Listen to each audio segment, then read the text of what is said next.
Bueno, pero en particular, qué es lo que nos dice la teoría? Nos dice que la dinámica del universo está gobernada por las leyes de la mecánica cuántica y la teoría de la gravedad, que son muy similares a las leyes que gobiernan las redes neuronales. Según Van Schuring, si se considera el universo como una red neuronal, se puede unificar la teoría de relatividad de Einstein, que describe la gravedad a gran escala, con la de la mecánica cuántica, que describe el comportamiento de las partículas a escala subatómica, porque en esta concepción son compatibles. Apunta el científico Azorín de que se trata de una hipótesis comprobable, a diferencia de otras que no lo son y que pueden ser muy eh, fantasiosas. Sí. Bueno, como toda teoría también, como toda cosa nueva, siempre plantea nuevas preguntas. Y acá hay una pregunta que dice este artículo. La teoría es doblemente interesante porque plantea nuevas preguntas que ahora mismo no tienen respuesta. Sácate. Por ejemplo, ¿cómo aprende y evoluciona el universo? ¿Cómo se formó esta red neuronal cósmica? ¿Y qué significa para nosotros, como parte de este universo, ser partes de una unidad teóricamente viva y pensante a escala cósmica? Cada nuevo paso que da la ciencia, que da el ser humano, que vamos a una nueva comprensión, siempre hay un ámbito, un límite que nos deja nuevas preguntas para seguir caminando, porque es como que nunca se termina. Siempre hay una pregunta más, siempre hay un por qué, siempre hay un qué pasa, hay un más allá que no puede explicar la mente. Hacemos o procuramos hacer un ejercicio de meditación diaria y a veces logramos algún estado que nos parece un poco más, que nos parece mejor, y otras veces simplemente hacemos el ejercicio y ya está. Con todo esto me pregunto, ¿no será que cuando conseguimos lo que, por ejemplo, nosotros decimos, bueno, hoy conseguí meditar, logré una linda meditación?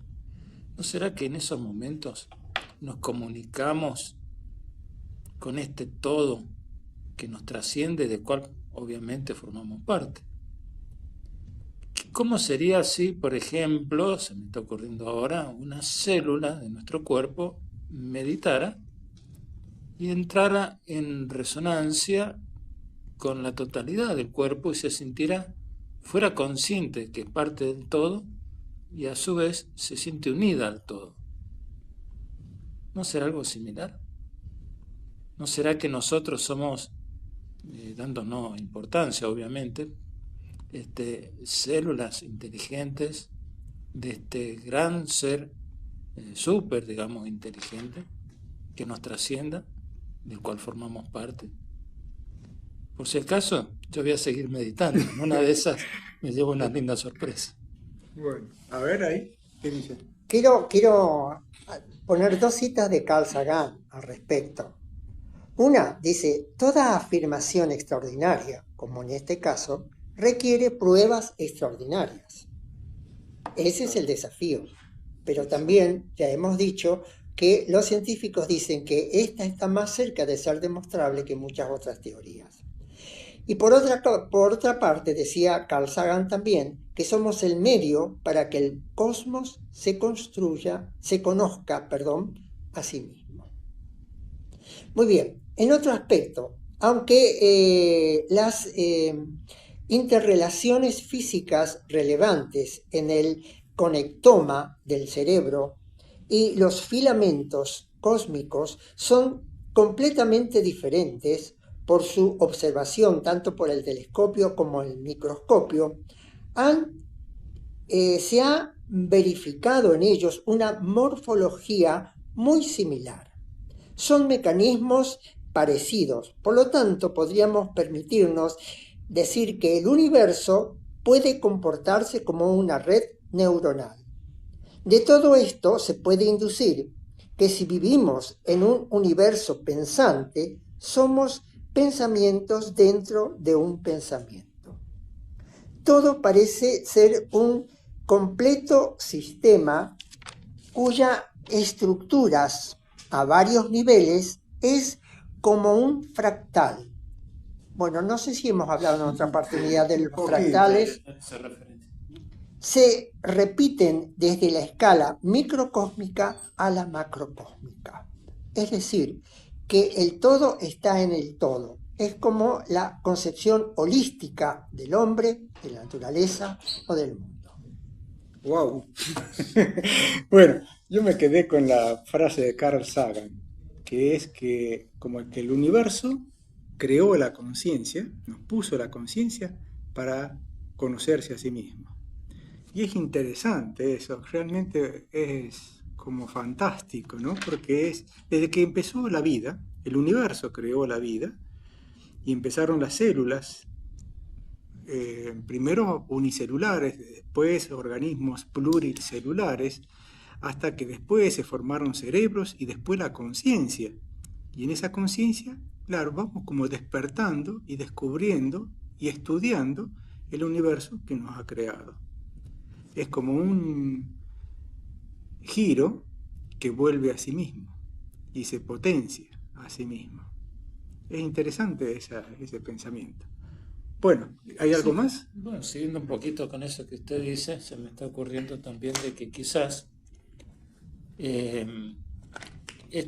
digamos, esta inteligencia superior, de la cual estamos formando parte y pretendemos ser un poco más conscientes, tuvo que hacer todo este lío de la evolución, digamos, de crear cerebros y células, y el agua y la sopa primordial, y el comienzo del universo y de la Tierra y todo eso, para que se instalara la mente en un cuerpo humano, en un cuerpo físico. Y esa mente desde allí pudiera crear conciencia. No sé, fantástico. Para hacer algo más también, manera, ¿no? sí, y claro, bueno, a esto también hay otra reflexión, que es Dios. Cuando nosotros acá empezamos a discutir que los judíos, que los musulmanes, que los budistas, que los católicos, que aquí, que allá, que esto, que lo otro, que quién tiene razón, va mucho más allá de eso. Hay un límite que supera, trasciende toda creencia. Sí. Así que, bueno, dejamos esa incógnita. Nosotros nos despedimos y vamos a... ¿Sí, tiene algo más? Un poquito más. O solo un detalle. Einstein decía, si Dios existe, no juega a los dados. Ajá. ¿Qué quiere decir? Eso significa que de alguna manera tiene que haber leyes, no puede haber en el cosmos caos y Azar. interrelaciones al azar, ¿no es cierto? Claro. Tiene que haber. Un Y plan. nosotros en algún momento, si no nos autodestruimos, podemos llegar quizás a ese conocimiento. Gracias. Bueno, nos vemos el próximo domingo aquí en Caminemos Juntos a partir de las 9 horas en Radio Flash. Siempre juntos, siempre caminando juntos, con nuevos planteos, nuevas teorías, nuevos conocimientos, nuevos pasos hacia la vida espiritual. Muchas gracias por acompañarnos.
Bueno, seguimos en el tercer bloque de nuestro espacio, Caminemos Juntos, y aquí va de nuevo el rincón de las curiosidades. Yo, personalmente, tuve un profesor en la Facultad de Teoría de la Arquitectura que repetía siempre que el asombro es el origen de la filosofía. Hace algunos años yo pensé para mí que ya no había nada en el mundo que pudiera asombrarme. Y hoy me doy cuenta de que no es así. Por ejemplo, y este es un ejemplo, el título de lo que vamos a comentar hoy. El universo es un ser vivo capaz de aprender y de pensar. ¿Qué les parece? Más que es una teoría nueva. Por supuesto, es todavía una teoría, pero unos dicen que está mucho más cerca que otras que también son teorías, pero esta está muy cerca de ser demostrable. Y como teoría cosmológica, unificaría la teoría de la relatividad y la física cuántica que hasta ahora no habían podido ser consolidadas. Claro, lo que entiendo es que la teoría de la relatividad se basa en la gravedad, o sea, el movimiento de los cuerpos, la luz y todo eso, y la teoría cuántica que va a la parte subatómica, donde no funciona la gravedad a esas escalas tan infinitesimales, ¿no? Entonces parece que esta teoría del universo como un ser vivo, capaz de aprender y de pensar, podría unificar fácilmente, supongo que de alguna forma lo dicen los científicos así, esa idea de las dos concepciones tan opuestas, la relatividad y la cuántica. Bueno, pero parece que hay recientes estudios que ofrecen desconcertantes datos que apuntan a una teoría cosmológica radicalmente diferente. No se trata acá del origen del universo, sino de qué es el universo. Parece que algunos científicos, ya vamos a dar los nombres, uno de ellos es un neurocientífico, Bobby Azarian, creo que se pronuncia así, que ante un exhaustivo análisis del estado de esta teoría, se propuso pensar en una similitud de los estados neuronales de nuestro cerebro en comparación con el universo. Y cree que hay bastante similitud, lo que es un cerebro humano, con las conexiones neuronales, con ese fractal que le llaman, que parece que en cada punto del cerebro está como unificado todas las partes del todo. Una parte es el todo, y el todo es una parte.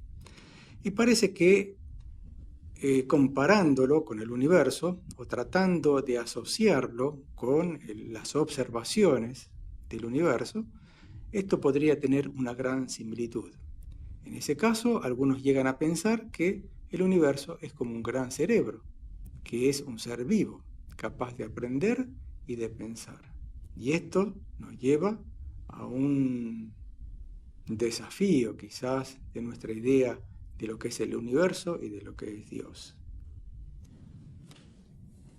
Bueno, muy lejos de querer explicar nada, porque para mí es todo muy nuevo, no tengo base suficiente como para poder opinar, pero se me ocurren algunas cosas, tales como esta teoría, como cualquier otra, más que hablar del universo, habla de nosotros mismos, habla del ser humano, de lo que es capaz de especular, de lo que es capaz de construir con su mente, de lo que es capaz de captar con su mente. Indudablemente para mí, no tenemos los seres humanos la capacidad suficiente para poder comprender y abarcar al universo. Apenas si nos da para entendernos a nosotros mismos y hasta ahí nomás. No estoy desmereciendo el esfuerzo de los científicos ni nada de eso, porque hay que sacarle el sombrero. Son personas que se dedican a eso y están toda la vida trabajando muy duro. Simplemente quiero decir que como seres humanos tenemos límites. Y esos límites se van corriendo muy de a poco. Entonces, esta clase de teorías, estas especulaciones, hablan más del desenvolvimiento del ser humano como tal, en búsqueda de la verdad, en búsqueda de la totalidad, que de poder dar una pauta concreta acerca de qué es o cómo es el universo. Tenemos ideas. Estaba el modelo mecanicista, donde todo era una máquina, el ser humano, el cerebro, el funcionamiento, todo era predecible. Y ahora hemos entrado en una órbita, ya yo diría de hace varios años, en que todo se nos ocurre como un organismo. desde las organizaciones humanas, comerciales, industrias, lo que fuera, no son objetos mecánicos, son seres vivos como totalidad que se van perfeccionando. Entonces creo que hacia eso vamos, a una nueva comprensión de nosotros mismos y del universo, del microcosmos y del macrocosmos. Bueno, Ahora, ¿esto surge de dónde? El neurocientífico Bobby Azarian hace de esta una extensa y profunda o profundo análisis del estado radical de esta teoría. ¿Por qué? Porque esto fue propuesto originalmente por el nada menos que el físico teórico, experto en cosmología, en gravedad cuántica, en computación cuántica e inteligencia artificial, etcétera, etcétera, etcétera, Vitaly Boucherium. así se dice. Pero tiene sus raíces, no en él, sino fíjense, tiene sus raíces de que el universo se comporta como el cerebro humano por el filósofo precristiano y presocrático Anaxágoras, que vivió en el siglo 500 al 428 a.C. Siglo V antes de Cristo. Exactamente. Bueno, ya había siempre ideas que vienen surgiendo en la historia y capaz que uno no las tomó como con toda la importancia que tenía. A mí me gustaría hacer, esto me cambia muchas cosas en nuestras ideas, en mis ideas, me gustaría hacer una observación. Nosotros, desde el principio, quizás desde que Ptolomeo creo que fue el que dijo que la Tierra era el centro del universo, y todos lo creímos, y el universo estaba creado para nosotros. Nosotros éramos el centro, y el centro era Europa en ese momento. Y resulta que después hubieron problemas con quienes demostraron que la Tierra no era el centro, sino que el Sol era el centro. Y le costó caro a Galileo decir eso, tuvo que desdecirse para que no sea ejecutado.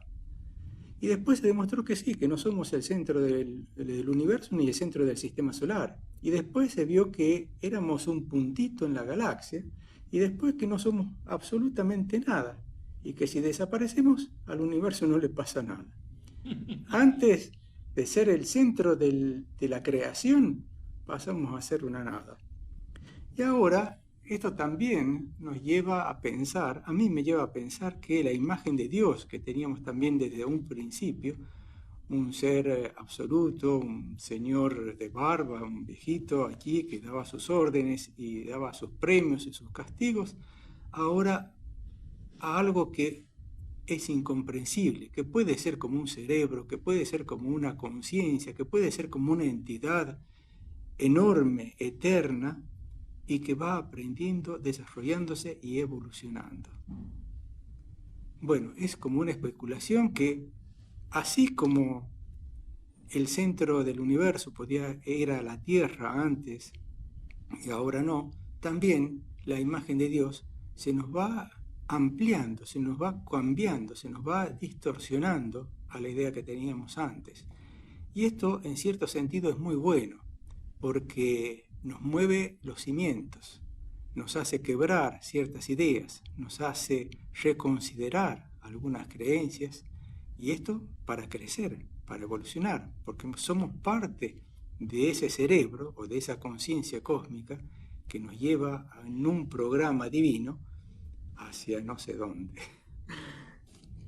Voy a hacer una analogía que aparentemente nada tiene que ver. Sin embargo, para mí sí. Una vez un especialista en posturas del cuerpo del ser humano le llevaron una nena que por los dolores que había sufrido, estaba sufriendo, se iba, digamos, como deformando, iba tomando la postura que para ella le causaba menos dolor, pero estaba como deformándose.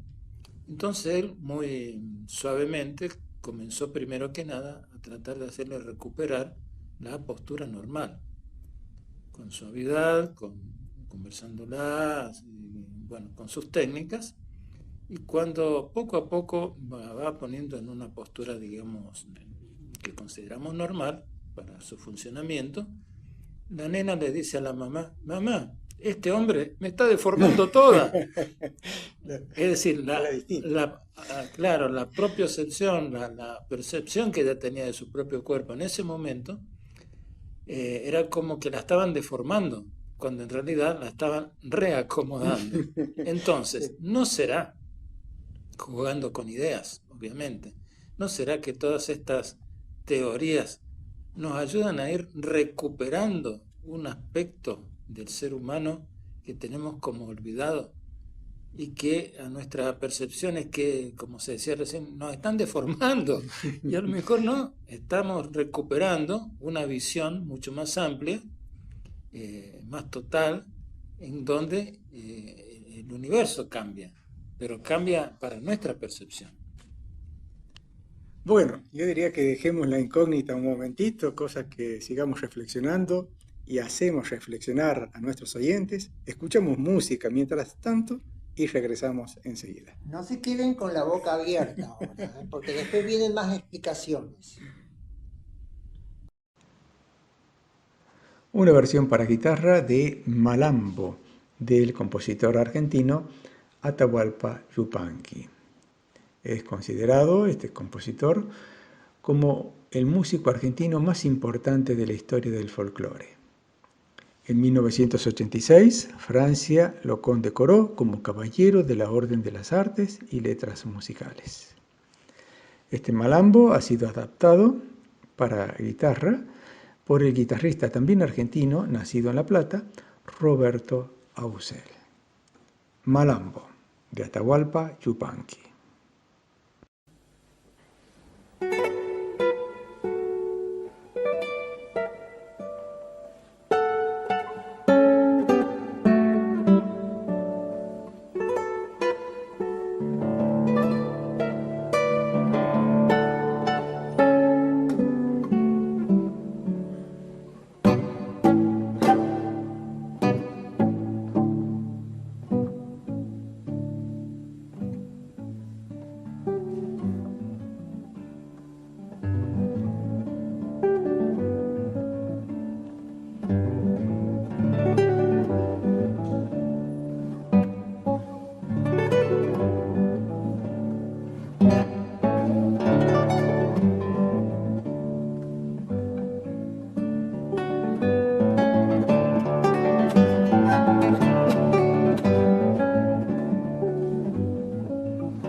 Estamos en el programa Caminemos Juntos. Este es el espacio de CAF, un camino de desenvolvimiento espiritual.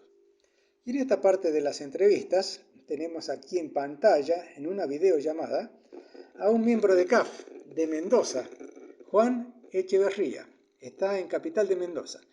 Y nos ha gustado contactarlo porque para mí es como un ejemplo de una vida de trabajo. Toda una vida de mucho trabajo y de dedicación. Así que ese es para mí un lindo tema para compartir. Buenos días, Juan, ¿cómo le va? ¿Cómo está usted? Muy bien, José, ¿cómo está usted? Muy lindo, contento de verlo acá y de compartir este momento. Usted me contaba un poquito antes cómo empezó todo el asunto del trabajo. Y me decía que desde muy jovencito fue, ¿no?, que empezó a trabajar. Sí, así es. ¿Fue una necesidad realmente empezar a trabajar o porque había una intención interior de independizarse o gusto por el trabajo? ¿O qué móvil había en eso? En realidad varios móviles. Ajá. La situación económica no era sencilla. ¿De la familia? Familiarmente. Sí. También el tema de tener una cierta independencia era importante, pero lo más importante era probarme a mí mismo cuáles eran mis capacidades. Con 14 años. Sí, así es. Bueno, sí, mucha de esa edad estábamos con los juegos todavía. Y usted trabajando. Está bien, y bueno, son experiencias. Cada uno tiene que hacer una experiencia. Claro. Y bueno, ¿y entonces con qué empezó? ¿Cómo fue el asunto para empezar a trabajar? Empecé a trabajar como ayudante en una sodería. Primero ayudando a cargar los cajones, después empezando a limpiar sifones, después cargando camiones de reparto, después haciendo un poco de reparto también. Es un trabajo muy simple, pero pesado también. Sí. Quiere decir que empezó de abajo, bien de abajo. Sí, señor. Y claro, no tenía experiencia laboral, era muy jovencito. Bueno, Pero ¿y cuánto tiempo fue en ese trabajo? ¿Y por qué se cambió después? No, estuve en ese trabajo hasta que terminaron las vacaciones de ese año. Aproximadamente 6 meses, 7 meses. Sí. Y posteriormente, como le dije más tempranito, había empezado otra vez mi escuela secundaria. Sí. Así que ahí, bueno, le dediqué más tiempo verdaderamente al estudio que al trabajo. Pero como me había gustado de alguna manera tener alguna independencia económica, empecé a buscar otras posibilidades laborales. Ajá. En los espacios libres. Claro, claro. Y encontré la posibilidad de trabajar en una empresa que había acá en Mendoza, como representante de ventas. Vendía golosinas para una fábrica muy importante, y eso lo hice durante un año aproximadamente. Sí. Después bueno, dejé de trabajar para dedicarme a terminar mi secundaria. Tomé conciencia que era muy importante, digamos, en ese momento era terminar la secundaria. El estudio. Sí. Exacto, terminar el estudio. Así que bueno, me aguanté un par de añitos ceñido económicamente, pero bueno, no tuve ningún motivo de quejas en ese tiempo. Bueno, Al contrario. sigamos adelante, Juan. ¿Y después cómo pasa ¿Qué fue que Bueno, sucede? Usted no había empecé a hecho, estudiar, nos había dado una anécdota que a mí me parece importante, que le había sí. pasado yendo a la facultad. Ah, bueno, fue una época un poco dura, ¿no? El Época proceso. de la dictadura. Sí. Había mucha custodia militar, porque la facultad estaba pegada a un grupo de militares que estaban ahí en zonas muy aledañas a lo que era el predio de la universidad. Ajá. Entonces, bueno, se habían hecho cargo de la custodia y como en esa época quedaban algunos resabios, ¿no? de lo que fue la práctica estudiantil, ¿no? Universitaria, donde había libre pensadores, Sí. los militares suponían que extremistas. Era Y bueno, difícil, sí. en un momento dado, un día llego a la facultad y un conscripto, un soldadito recién ingresado, me apunta con el fusil para pedirme documentos. Y eso un poco me hizo desistir de seguir yendo a la facultad, pero yo lo hacía con bastante esfuerzo eso. Claro. Y por esa misma época yo había presentado currículum y había ascendido para conseguir un trabajo en un banco acá en Mendoza, que era el Banco de Provincia. Perdón, a mí me Y bueno, gustaría hacer un comentario, y es que ¿cómo qué no? importante que es ahí, uno no se da cuenta cuando en una época de esa juventud, cuando uno quiere estudiar, y sucede un hecho como el que usted ha relatado, una persona le pone un fusil en el pecho y le pide documentos, puede ocasionar un cambio total en la vida, porque esas cosas es como que hacen desistir a seguir estudiando de esa manera, ¿no? Con esa situación. Tampoco le echaría la culpa a eso. Ah, no.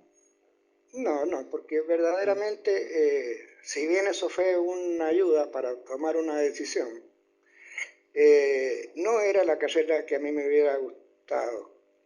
Digamos, por mi característica de ser humano, posiblemente hubiera necesitado estudiar alguna carrera de tipo humanista, Ah, probablemente económica. más relacionada, más relacionada con la historia, con la filosofía, que con los números. Pero con los números no me llevo mal. Bien, bien. Bueno, y ahí es que apareció la posibilidad de trabajar en un banco. Claro, sí, sí, sí. Y cuando uno trabajaba en un banco en esa época, bueno, era un trabajo importante, un trabajo interesante a seguir. Y estable. Con perspectiva, claro, de trabajar toda la vida o de jubilarse o de hacer carrera incluso. Ajá. Bueno, de hecho a mí no me fue muy mal, diría que bastante bien. Eh, en los 20 años que prácticamente trabajé en el banco, compré casa, auto, Ah, bueno, tenía un buen pasar. Hasta que, como le había comentado así muy superficialmente, bueno, se produjeron cambios muy importantes en el banco, intentaron privatizarlo, de hecho, primero intentaron una fusión con otro banco que había en la provincia, sí. que también era oficial, que era el Banco de Previsión. Trabajamos un tiempo en eso y, bueno, yo advertí que no iba a funcionar muy bien la cosa.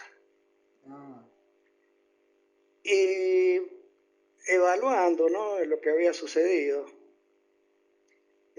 pensé en buscar una actividad económica que a su vez fuera productiva para la sociedad ajá.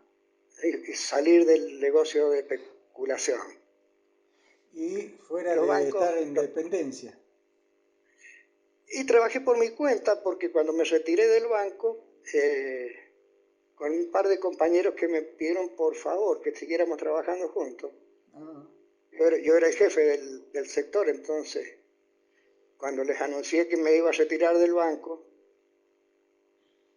mucha gente se fue del banco en ese momento. ajá. Y y algunos no se fueron, sino que lo fueron. Claro. Porque tenían Pero económicamente el banco estaba funcionando bien. No, lo Era habían... difícil. Hubieron muchas malas praxis en el banco. Ajá, Muchas malas praxis relacionadas con esta intención de privatizar el banco. claro. El Banco de Mendoza era un banco que tenía todo el tipo de operaciones bursátiles que se le pueda ocurrir. Préstamos para situaciones agrícolas, préstamos hipotecarios, Vivienda. inversiones para hacer importaciones y exportaciones, Claro. cambio de moneda extranjera. En una época trabajé yo en la caja de cambios del banco. Se trabajaba con yenes, marcos, libras esterlinas, Todo eso. dólares.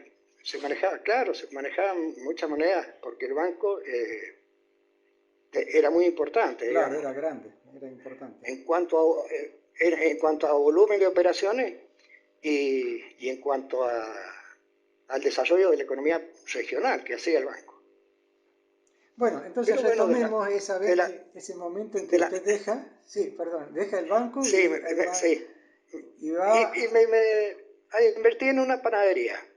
Ajá, Con una parte de lo que me dio el retiro voluntario, invertí en una panadería. Y trabajamos con 2 compañeros durante un tiempo, año y medio, hasta que uno de los 2 chicos que no se había retirado decidió seguir en el banco. claro. Hasta entonces trabajaba medio tiempo con nosotros. Bueno, después seguimos trabajando. Años 1998, 1999. Funcionaba bien la panadería. De hecho, funcionaba muy bien la primera que compramos. Uh-huh. Pero cuando advertimos que venía muy mala situación económica del país, yo estudiando un poco el mercado, decidí reconvertirme. Nosotros teníamos una panadería muy dedicada a lo que era la confitería. Y cuando advertimos que la cosa venía bastante mal económicamente, intentamos incursionar en la venta de pan, pensando que la gente por ahí no iba a consumir mucha confitura, pero sí iba a consumir pan. Ajá. ¿No es cierto? Después con el tiempo descubrimos que en las épocas difíciles, ahí ya nomás, Sí. Manuel, perdón, descubrimos que en las épocas difíciles la gente compra más carne que pan. Mire, claro. Pero bueno, ya era tarde, ya nos habíamos reconvertido, habíamos comprado otra panadería con una infraestructura que nos permitiera fabricar mucha más mercadería. Y bueno, y no nos fue muy bien. En el año 2000... Que era el año difícil, el año quiebre. Sí, los negocios cesaban todos los días. Sí. Pero Manuel quería preguntar... Quiero preguntar algo. ¿Cómo con una trayectoria en el banco de tantos años, después inicia un emprendimiento de panadería? ¿Usted qué preparación tenía? Porque una cosa es ser comerciante y otra cosa es ser fabricante, ¿no es cierto? ¿Usted cómo hizo con la preparación para manejarse dentro de la panadería? Me intriga. Primero fui a aprender a la panadería. Me enteré que la habían puesto en venta y cuando me retiré del banco tomé por primera vez un mes de vacaciones completo. Y durante esas vacaciones fui todos los días a la panadería a aprender. Qué bien. Elaboración, ver cómo se manejaba. No tenía idea hasta ese momento. No tenía idea. Pero después del mes sí tenía una idea bastante interesante. Aprendí a elaborar de todo en la panadería.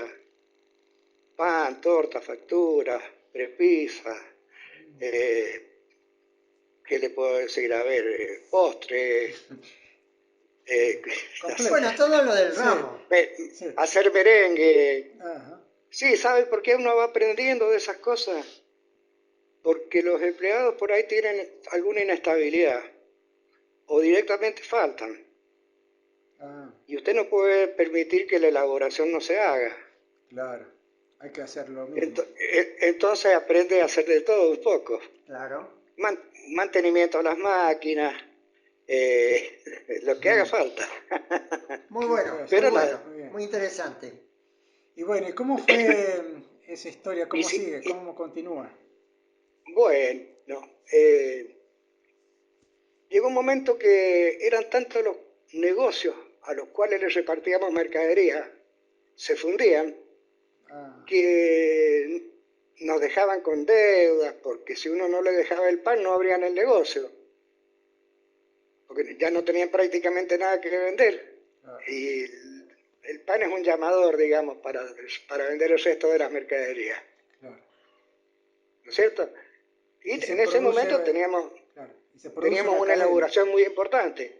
Ajá. Se produce una caída porque había un ciclo económico muy similar al de ahora, con una inflación muy grande, una rotación de los precios sumamente importante, los costos de la harina variaban Sí, Y por ahí, cada semana, rato, sí. entonces no había manera de prever cuánto usted iba a necesitar, Además, lo que usted ni qué dice, si acopio. los clientes empiezan a fallar o se empiezan a fundir, se produce una cadena. Todo eso Es empieza a una cadena, absorberse. exacto. Claro, Sí, todo eso los proveedores de uno afecta. tienen que también recibir lo que se uno po- les da. Seguro, por Así supuesto, que, en ese tipo de negocios, y si uno no tiene una espalda grande, uno tiene una previsión monetaria muy importante y es muy difícil. claro. De cualquier manera, bueno, entre medio de eso, había un negocio de estos que atendíamos que se había fundido, que había tenido una venta excepcional de mercadería. Nosotros le proveíamos un volumen muy importante de todo lo que se elaboraba en la panadería. Sí. Y cuando se quiebra el negocio, eh, eh, tuve la mala idea de alquilarlo, Ah, para ver si podíamos comprimir un poquito el tema de la panadería, y lo alquilé por mi cuenta. O sea, tenía un socio en la panadería, pero trabajábamos los dos en la panadería y yo con alquilaba mi del otro. familia y yo alquilamos el otro y empezamos a trabajar con el negocio también. Pero ¿qué pasa? Estaba muy complicado el negocio también. No era fácil levantarlo, a pesar del esfuerzo, el sacrificio. Sí. Bueno, había una villa muy cerquita del negocio. Y bueno, gente de un ambiente, de una franja social un poco complicada. Ajá. ¿No? Por ahí iban a pedir fiado, Ah, también. Se bueno, acumulan complicado. cuentas. Sí, sí, sí, sí. No, complicado el lugar. Bueno, era difícil negarles alguna cosa porque capaz que después venían a los dos y lo asaltaban. Claro, claro, Es claro, claro. una Sí, situación compleja. sí, sí, una especie de De, de, extorsión. sí, de hecho la asaltaron a mi mujer y a mi hija un día en la panadería porque no le habían querido fiar a una de estas personas. Ah, fíjese. Es A complicado, todas los, las... Claro, es un sí, panorama complicado. bueno, veníamos con un panorama complicado y yo tratando de colaborar un poquito para no distraer mucho capital de la panadería, conseguí otro trabajo con un amigo y empecé a hacer la administración de una empacadora de ajo. Ujú. O sea, empezaba a trabajar a las 4 de la mañana, 4:30, terminábamos el reparto, me iba al negocio a hacer las compras para proveer el negocio que teníamos trabajando, y cuando terminaba la tarde, a las 4:30, 5 más tardar, me iba a trabajar en la empacadora de ajo. Mm. O sea, yo hacía la administración, le pagaba los sueldos a los operarios, ¿no es cierto? Manejaba de Claro. alguna manera todo lo que sería administración. Se hacía largo el día. Y nunca trabajé tanto y gané tan poco. Hablando en serio, ¿eh? Claro, claro, claro. Qué similitud No, con yo, la época actual, ¿no? había alguna cierta similitud, exactamente, Manuel. Una similitud importante porque la inestabilidad Afecta a todos. Sí. es un mal compañero. Bueno, cuando venía muy mal la mano, directamente un día decidí cerrar ese negocio que había alquilado. Claro. Porque no se ganaba nada, estábamos arriesgando la vida de la familia, Claro. yo notaba que el esfuerzo no daba resultado, así que cerramos, porque yo tenía mi casa, mitad de mi casa armada en mi casa, mitad de la casa armada en el negocio, porque era una casa completa dedicada al negocio. Claro. Y no se podía dejar sola. Así que bueno, un día decidí cerrar, lo cerramos de la puerta, bajamos la persiana y nos volvimos a la casa. Seguíamos trabajando con la panadería, obviamente. Claro. Pero la panadería no estaba dando Buenos frutos. los ingresos que hacían falta. No daba lo que hacía falta producto de la inestabilidad de la época. Sí, No sí, porque sí. no trabajáramos, elaborábamos No, bastante cantidad de harina. Claro. Elaboramos 5 bolsas por día. Hay que trabajar ese volumen de mercadería. Seguro. Así que bueno, y durante un tiempito más continuamos ahí hasta que yo dije, bueno, no se puede seguir así. Y decidí hacer otra inversión. Y empecé a comprar materiales descartables para negocios. Y salí a vender esos materiales. Y le dejé la panadería a mi socio, porque uno de sus hijos trabajaba con nosotros. Y si yo cerraba la panadería, decidía venderla, iba a dejar sin trabajo a 4 o 5 personas sin trabajo. Claro. Entonces dije, no, mira, dejate la panadería, ustedes trabajen lo mejor posible, cuando puedan empezar a pagar el capital. Hicimos una evaluación del negocio y lo dejé trabajando ahí y yo me dediqué a vender artículos descartables. Y con eso me empezó a ir bien otra vez. Económicamente sí. levanté cabeza, hablando en criollo. Sí. A poco tiempo que nos empezó a ir bien, un vecino vino a buscarme un día, a hacerme una oferta de trabajo. Yo digo, bueno, ya tenemos el negocio funcionando, si yo consigo un trabajo accesorio, por ahí podemos apuntalar más, bueno, comprar algo más, mayor volumen, hacer un negocio más interesante. Bueno, empecé a trabajar con este señor, llevando personas. Él alquilaba vehículos al gobierno. Ajá. Y bueno, empecé a trabajar con eso. Me fue muy bien con eso. Al principio el salario era bueno, relativamente, digamos. Entonces yo digo, un tiempo más trabajando con esto y bueno, refuerzo lo que ya tenemos y después, bueno, me dedico de lleno a esto. Sí, Manuel. Sí. ¿Qué significa alquilar vehículos al gobierno? No entiendo. Se llama comitentes determinados. El gobierno de la provincia acá considera que es más barato alquilar vehículos que tener vehículos propios. ¿Para hacer qué función? Todas las funciones del gobierno, ¿no? Para llevar gente a todos lados. Yo trabajé durante un tiempo en lo que es la dirección de escuelas de la provincia de Mendoza. Iban a todas las escuelas de la provincia. Hay escuelas que están a 400, 500 kilómetros de distancia. Claro. Hay escuelas albergues que están en zonas muy alejadas. Sí. Claro, la movilidad era contratada por el gobierno. La movilidad la contrataban ellos y le iban asignando viajes de acuerdo con las características o las capacidades de las personas que alquilaban los vehículos. Bueno, a mí me querían mucho, así que me llamaban muy a menudo desde ahí. Qué bien. De hecho, en una época me tocó llevar al rector de la Universidad Nacional de Cuyo, que me invitaba a las conferencias. Ah, Así que cuando yo lo llevaba, escuchaba iba la al lado de él conferencia. y nos sentaba. Claro, Aprendí a además. a donde otros pagaban, yo iba gratis. Una Y ventaja. aprendía, obviamente. Y sí, uno aprende. Si Claro. escucha y está atento. Y bueno, después me hice amigo del tesorero de la dirección de escuela. Y generamos una muy linda relación, así muy afectiva. Sí. Bueno, pasó el tiempo y yo me fui a trabajar a otra área del gobierno, que es ordenamiento ambiental, haciendo el mismo trabajo.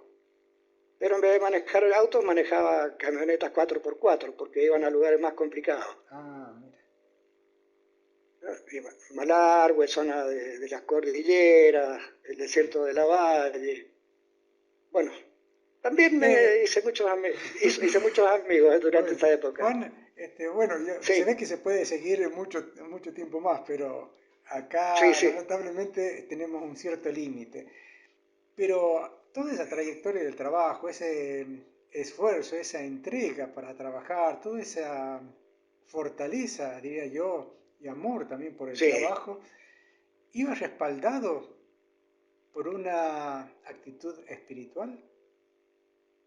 sin ninguna duda, digo, cuando a uno le toca enfrentar situaciones complicadas, sociales, familiares, económicas, tener un apoyo apropiado, digamos, interior, que le permita a usted sobreponerse a esas dificultades, es lo más valioso que uno puede tener. ¿No es cierto? Tener la fe en que lo divino nunca nos va a dejar abandonados. Qué bien, sí. Siempre la divina providencia provee. Una preguntita, ¿No es cierto? entonces, entre... Provee en la medida en Sí, que uno sea capaz de entregarse claro, y de estar dispuesto a hacer lo que tenga que hacer para que las cosas funcionen. responder, claro. Y una preguntita así entre paréntesis. ¿En Sí, qué cómo no. época de esos trabajos usted ingresó a CAF? No, yo ingresé a CAF prácticamente en paralelo a mi primer trabajo que del banco.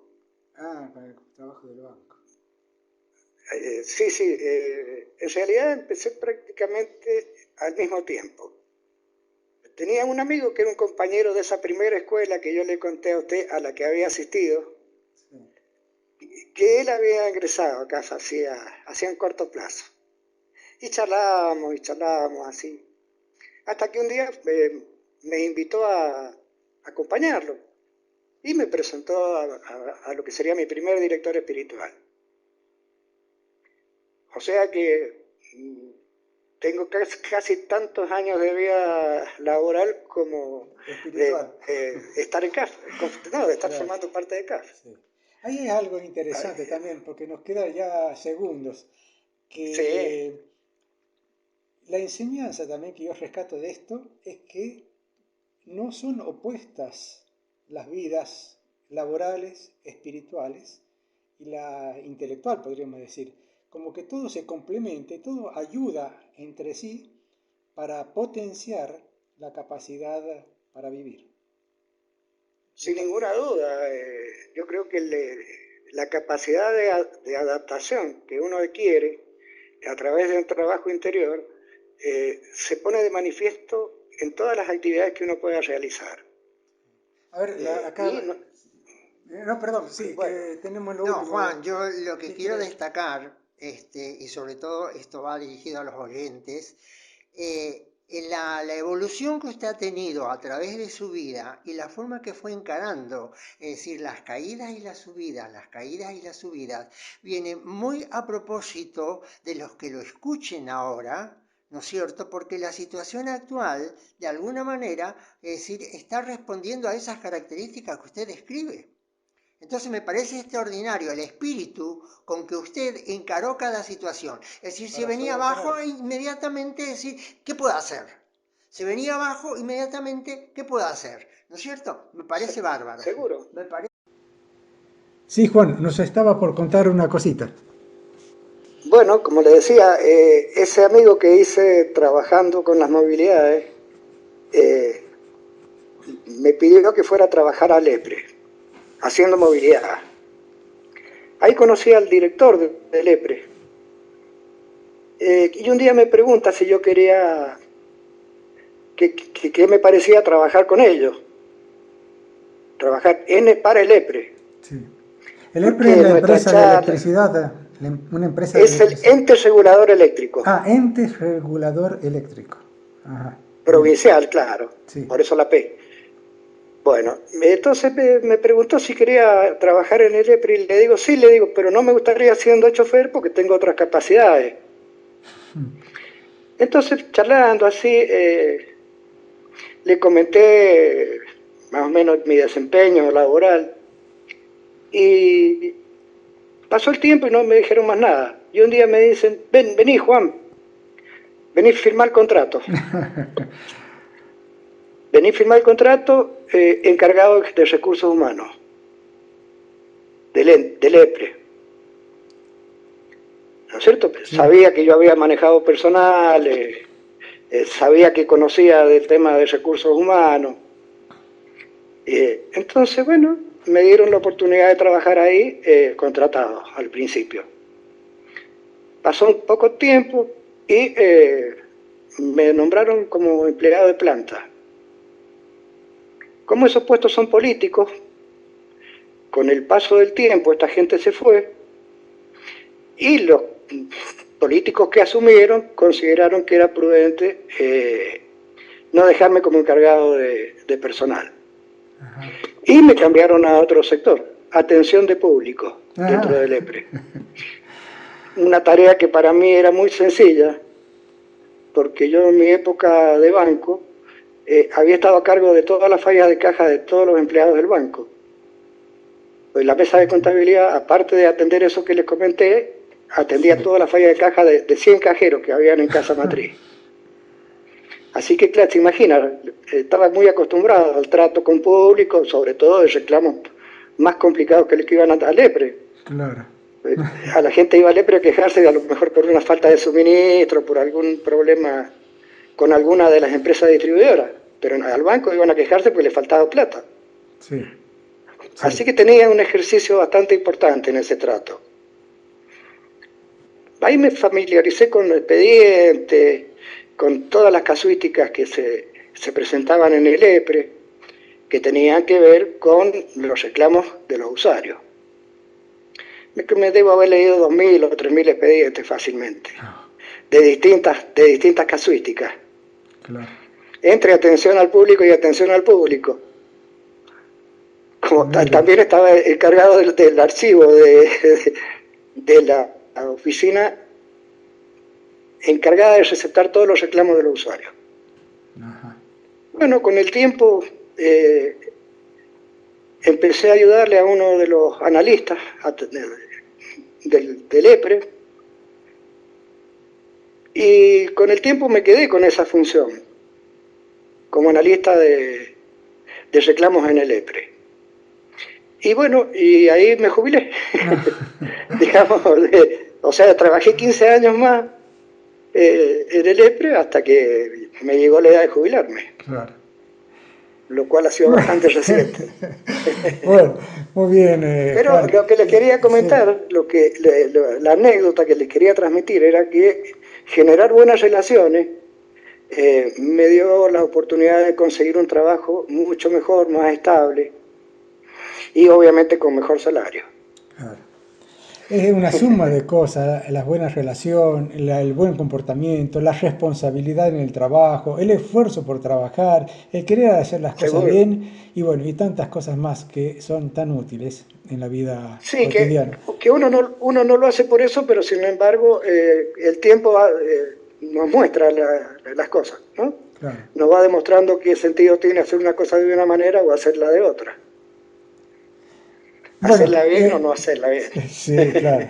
Yo me despediría, bueno, volviéndolo a mencionar, es Juan Echeverría de Mendoza, eh, miembro de CAF y trabajador en todo lo amplio que puede ser esta palabra. Trabajador esforzado y trabajador espiritual.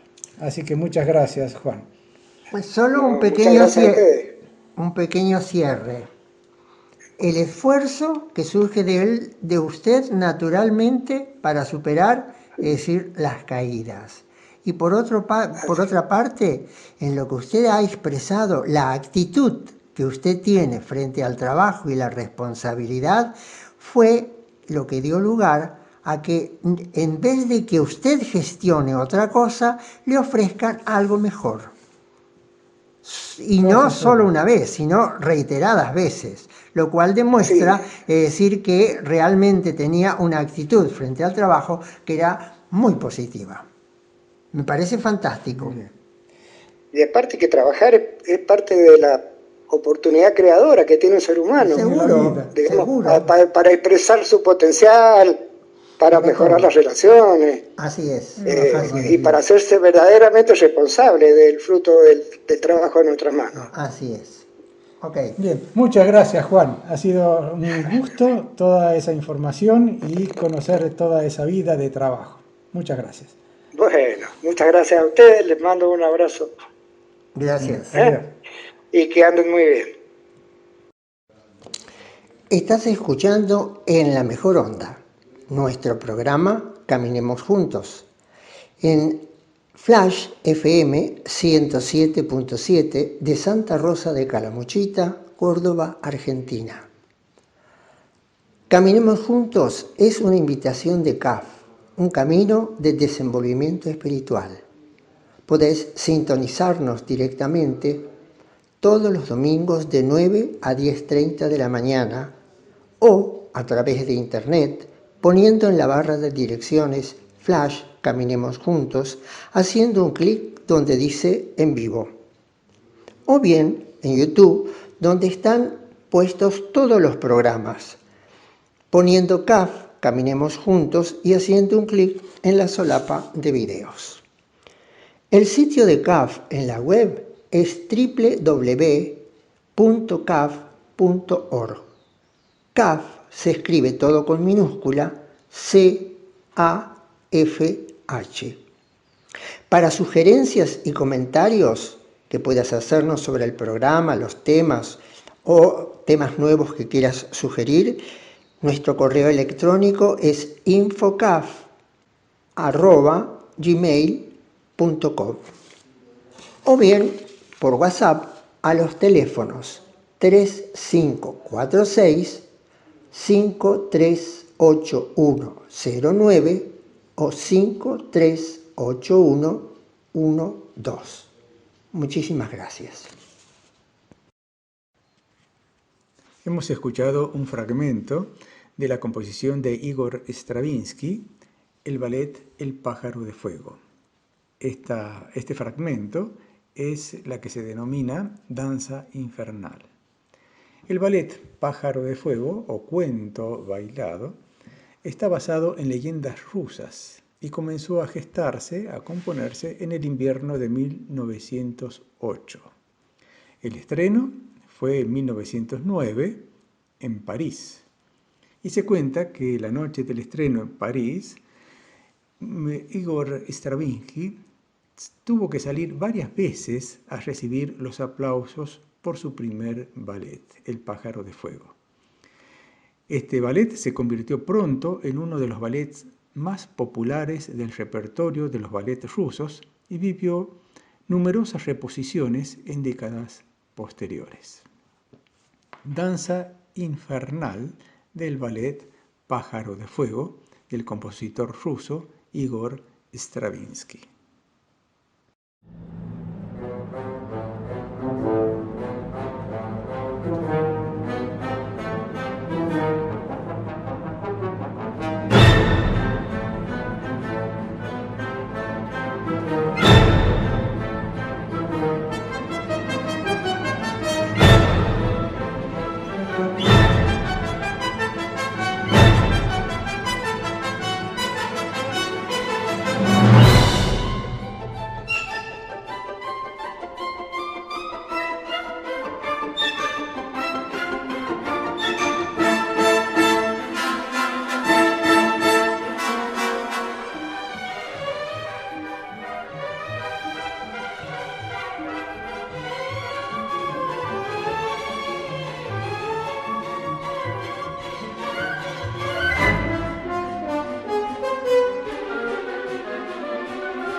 Muy buenos días, tengan todos ustedes, amigos de Caminemos Juntos. Les agradecemos que hayan sintonizado Radio Flash. Y aquí este programa, que es Caminemos Juntos, un espacio de CAF, un camino de desenvolvimiento espiritual. Bueno, está bien. Acá estamos Félix, Manuel, José, quien les habla, y siempre nos ayuda en los controles Roberto Molina.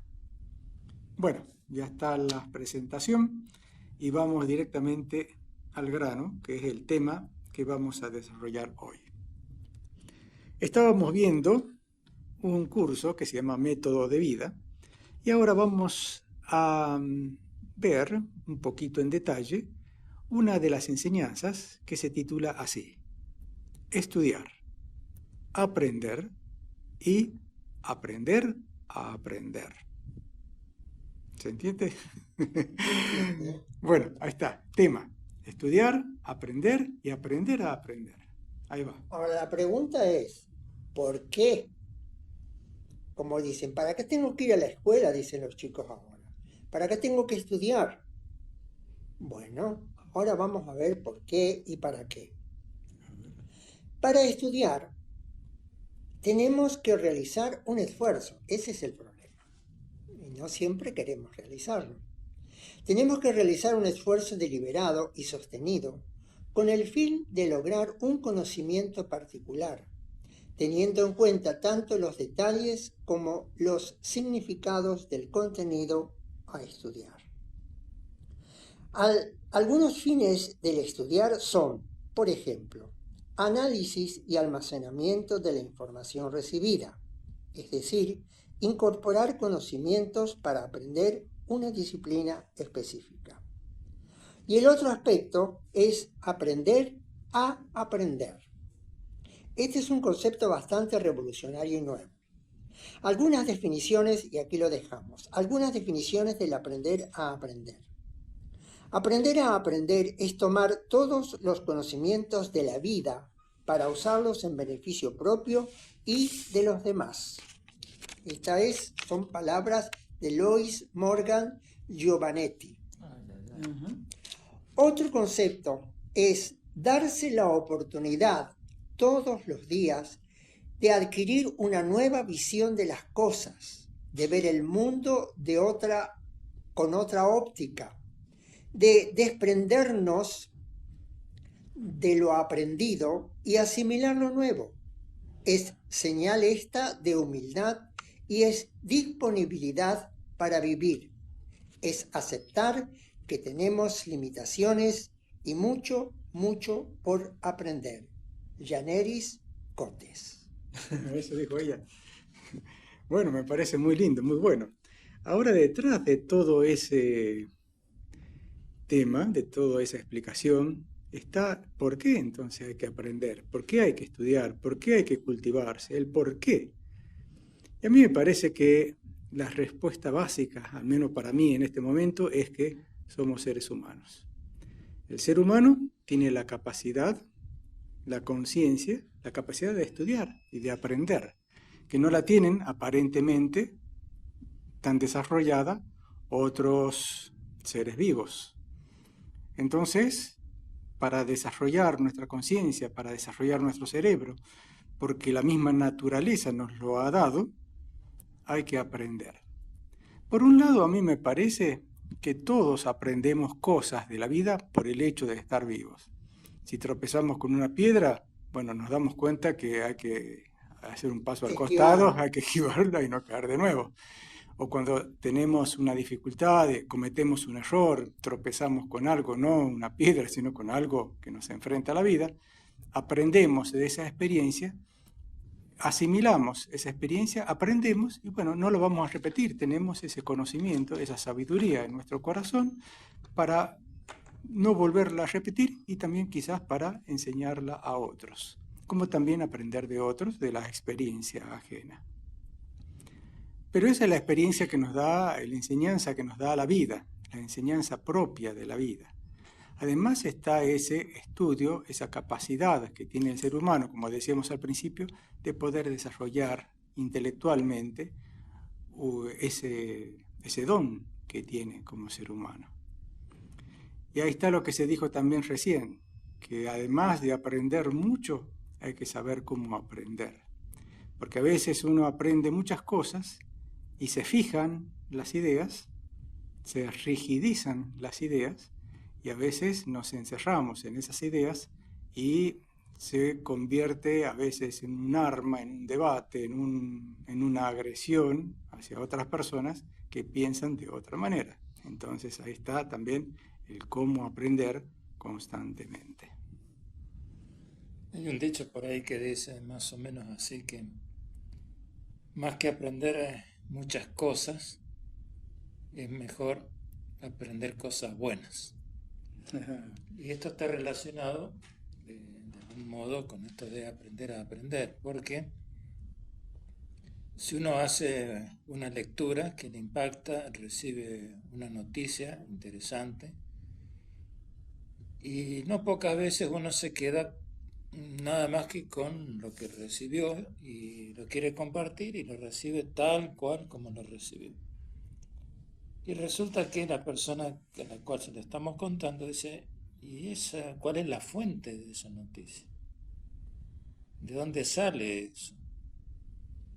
Porque a mí me parece esto otro.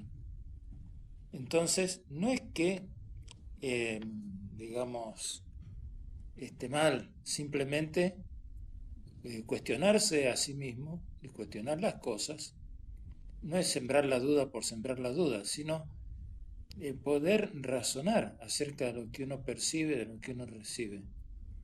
Uno ve actuar a una persona y ya hace una deducción, un juicio acerca de lo que está haciendo esa persona. En realidad, uno no sabe lo que está haciendo esa persona. Uno sabe lo que percibió y no sabe si percibió bien. Entonces, todo esto nos lleva a indagar en un metaaprendizaje, diríamos, algo que está más allá, que está junto con el aprendizaje, pero está un poco más allá. Cuando alguien dice algo, la persona que dice algo, nosotros en este momento estamos tratando de transmitir algo, pero no podemos ser responsables de los que entienden, los que escuchan. Cada uno va a entender algo distinto. Y van a decir, usted lo dijo. ¿Están seguros? Porque hacemos de todo, hacemos interpretación. No pocas veces nos ocurre que hablamos con una persona, nos afecta emocionalmente, por lo que fuera, no necesariamente hay que estar enojado, no puede estar triste, le pueden pasar muchas cosas, y no termina de hablar la otra persona, y uno repite algo distinto, y está seguro que lo que dijo la persona es esto que estoy diciendo, y el otro está ahí escuchando y dice, no, yo no dije eso. Entonces, el tema en sí mismo es muy interesante. No es nada más leer por leer.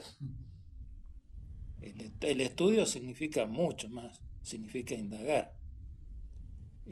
No porque alguien dijo algo que, digamos, está rubricado por una autoridad intelectual, moral, un filósofo o quien fuera, y uno sabe si realmente esa persona dijo eso. Lo dejamos. Bueno, para tomarlo lo que dijo, continuando con lo que dijo Félix, yo quiero acotar, y eso es una cosa que nos pasa en nuestro camino espiritual. Por ejemplo, cuando alguien viene y dice una afirmación porque el delegado o el superior o el director espiritual dijo tal cosa. Y uno dice, pero ¿cómo puede haber dicho tal cosa? Claro, una cosa es lo que él dijo en un contexto y otra cosa y en un determinado momento y a quién le está dirigido por sus características personales, y otra cosa es generalizar ese dicho para que eso es así a rajatabla para toda la humanidad. Entonces, ojo, porque sacar cosas del concepto, y a veces cuando uno quiere denigrar algo o escrachar algo, saca términos de un discurso, de un libro o de algo, lo saca fuera de contexto y lo pone en otro contexto y tiene un significado totalmente distinto. Entonces, ojo con manejar conceptos dichos en un determinado contexto sin tener en cuenta realmente en qué condiciones fueron dichos. Ahora bien, nosotros, y eso es ahora más importante que nunca, porque vivimos sumergidos en un mundo de información, bombardeados constantemente por esa información, y no siempre somos informados con certeza. Y eso da lugar a que incorporemos muchas veces conocimientos que no están actualizados o que son incorrectos. Hoy más que nunca tenemos que discernir sobre la información a la que tenemos acceso y detectar si es una manipulación, una invención casual o real. Y para ello tenemos que cotejar, recurrir a distintas fuentes sobre el tema para estar seguros de que lo que realmente percibimos o entendemos es real o es veraz o es cierto. Y a mí me consta, porque lo he hecho en varias oportunidades, y lo que a mí me daban por seguro, otros decían y lo demostraban que era totalmente una invención del autor. Y eso pasa en YouTube, ¿eh? Ojo. No, pasa muchas veces en internet. Una vez vimos una noticia, parecía de una página muy seria, que habían descubierto unos seres grandes, unos esqueletos de unas personas de 4 metros, no sé cuánto así, y parecía refrendado por una revista de autoridad, y resulta que era todo manipuleo. Ni siquiera las cosas de internet, todas las cosas de internet son todas verdaderas. Por eso hay que tener un criterio, un discernimiento y decir que, bueno, escuché esta fuente y vamos a comprobar a ver si realmente es así, ¿no? No es todo tan fácil. Otra cosa que respecto a la capacidad intelectual de las personas es que una vez escuché que una persona decía que a medida que vamos usando las herramientas electrónicas, las enciclopedias en la web y todo eso, vamos a tener menos actividad cerebral, porque todo está allí al alcance de la mano y no necesitamos estudiar, necesitamos saber dónde está la información. Y es interesante ese planteo porque nos abre un mundo que quizás tengamos que ponerle mucha atención. Yo recuerdo hace unos años, bastantes años, cuando aparecieron las calculadoras, por lo menos en las electrónicas, las calculadoras aparecieron mucho tiempo antes, y se dijo que nosotros, al emplear las calculadoras, íbamos a dejar de emplear la mente para sumar, para restar, dividir, multiplicar. Y un poco de eso ha ocurrido, pero la mente fue reemplazada, quizás en ese aspecto, por una máquina, por una calculadora, pero para que la mente esté atenta a otras cosas. Ya no necesitamos sumar, dividir, multiplicar o restar, y tenemos que tener la mente quizás para otro aprendizaje, tenerlo así. ¿Será posible que algo de esta forma pase también con Internet y con todo lo que tenemos al alcance de la mano? Que nosotros tengamos que tener una conciencia más amplia y que lo automático, aquello que podemos tener acceso fácil, lo tengamos a mano, pero nuestra mente tenga un discernimiento superior o por encima de aquello. Bueno, no sé si me explico, pero queda allí el planteo el asunto. Sí, yo creo que parte de eso es justamente el aprender a aprender, es decir, uno a través de la observación, de la meditación, del trabajo intelectual, del estudio sobre una materia o lo que fuera, uno se puede dar cuenta cómo funciona uno, cómo funciona nuestra mente. Y a través de eso, ver, deducir, razonar, analizar, porque, En nuestro mundo actual, por lo menos en nuestra sociedad, en nuestro entorno más cercano, ¿qué pasa con todo esto que estamos hablando? ¿Qué pasa si hay un corte de energía? Y se acaba todo. ¿Dónde está Internet? ¿Dónde está el acceso a la consulta que yo quería hacer? ¿Dónde está esto y dónde está lo otro? ¿Cuánto es 2 más 2? Y no sé porque Internet no está. Bueno, quiere decir que hemos mal aprendido desde esa óptica. Tenemos que tener alguna manera de poder autovalernos, aún en condiciones extremas, porque un corte de luz momentáneo lo tenemos en cualquier momento, por cualquier motivo, pasa algo. Pero Ucrania, es decir, un país en guerra, no Ucrania en sí mismo, un país que está en guerra, que le bombardean la central eléctrica. ¿Qué pasa con todo eso? Entonces nosotros, ¿cómo estamos funcionando? ¿Cómo funciona nuestra mente? ¿Qué capacidad tenemos nosotros de analizar y deducir por nosotros mismos? Porque es muy fácil llevarnos de la nariz a cualquier y a todos los seres humanos, a cualquier parte, si nos transformamos en muñecos que no pensamos. Repetimos lo que otro dijo. Entonces parte del aprender a aprender es pensar por nosotros mismos. Y esa fue y seguirá siendo, creo yo, la lucha por la libertad del ser humano. Que no es solamente no ser esclavos, no llevar grilletes, que nos traten a latigazos, sino ser interiormente libres. Y eso es una gran responsabilidad y un gran aprendizaje. ¿Sí? Muy bien. Por otra parte, además, como complemento de esto, el hecho de que el mundo, tengamos el conocimiento del mundo en tiempo real,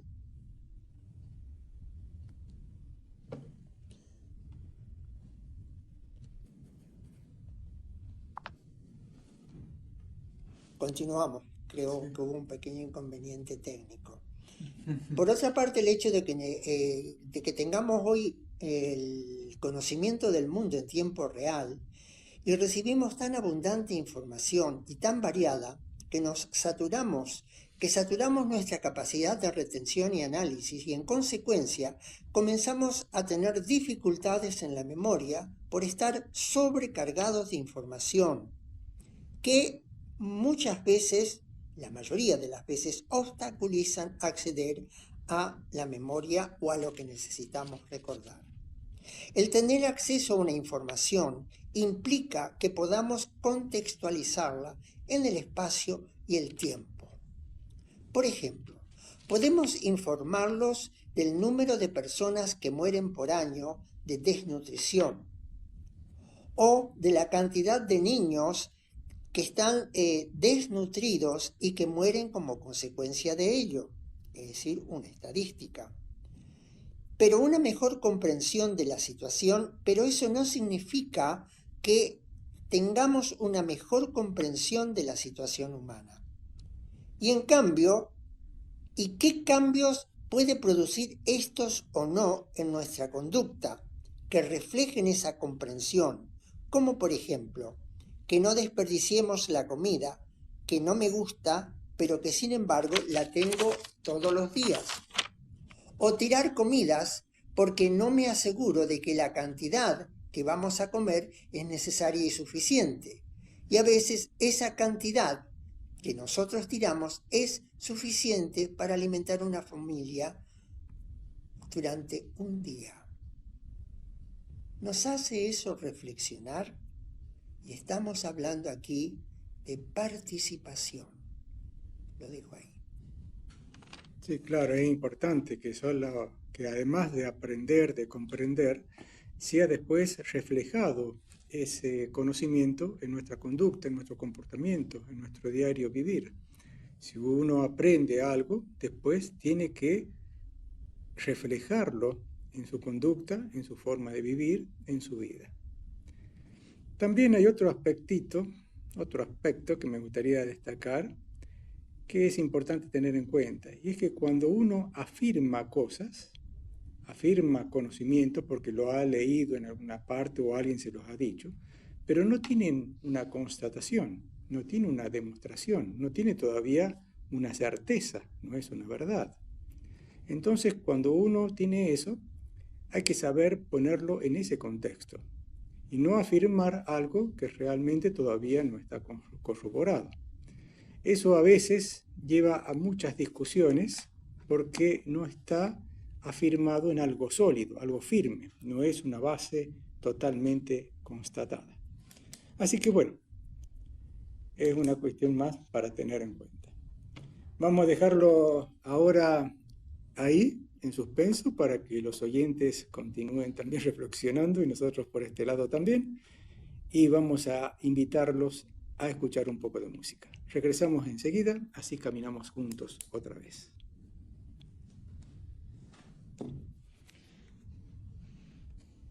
¿Terminamos acá o seguimos grabando? No,